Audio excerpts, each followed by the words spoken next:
who don't know, what is the Aladdin Factor? The Aladdin Factor, I got is the title of a book I did, and it's about asking. The original title was Dare to Ask, Okay. but they wanted something catchier. So I meditated on it. I thought, well, Aladdin, whenever he asked, the genie always said yes.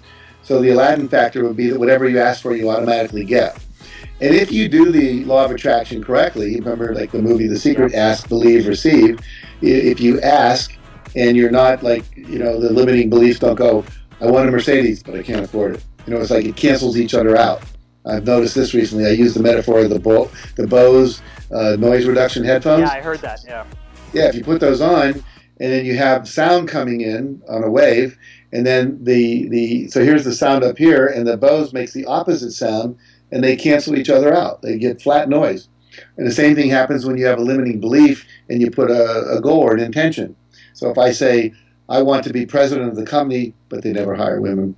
I want to be president of the company, but I don't deserve it. I want to be president of the company, but it'll take up too much time for my children. Then all of a sudden you've canceled out the intention. It's like calling a pizza place and saying, I'd like you to deliver a pizza. Oh, never mind. If you did that 10 or 12 times in a row, they'd stop taking your calls. And that's kind of like I think the universe works the same way. Wow. You talk about using, we call it Dreamboards, and you've talked about vision boards in your books. Uh-huh. What role do dream boards or vision boards play for one to attain their dream life? I think they're really important, and I'll tell you why. Because I think we know that the most powerful form of intention is visualization. You can have a thought, but we've always said a picture is worth 10,000 words, and it is. And so I find vision boards, and I have one right here on my desk. I'll show you in a minute if you like to see it. I'd love to see it. But here, I'll grab it. Hold on. Nice. I'm using Jack Canfield's vision board. How cool is this? I don't know. Can you see that? Yeah, yeah. Yeah. So on this vision board here, I have all kinds of stuff that I want to achieve. In other words, be on the cover of Time magazine, beautiful relationship with my wife, be able to do this yoga posture that I can't do yet, so I have more flexibility in my body. It shows me actually speaking, answering questions at the White House, because I got to go there for lunch once, and we got to go down to where the press corps interviews the president, and that was there because I want to be influencing world leaders more. There's a piano on there because I'm learning to play the piano and so forth. So what every time I sit down and look at that, and I also have one on my door with similar images, so every time I go out of my office, it's there.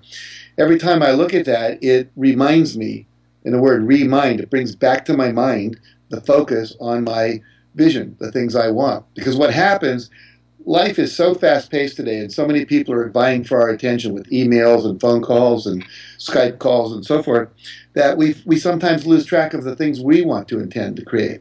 And I teach people every day, sit in front of your vision board, look at the image, look at the words that are up there, and close your eyes and visualize it, turn it into a movie. So it becomes more active, more moving with sound and images, and bring your feelings into it.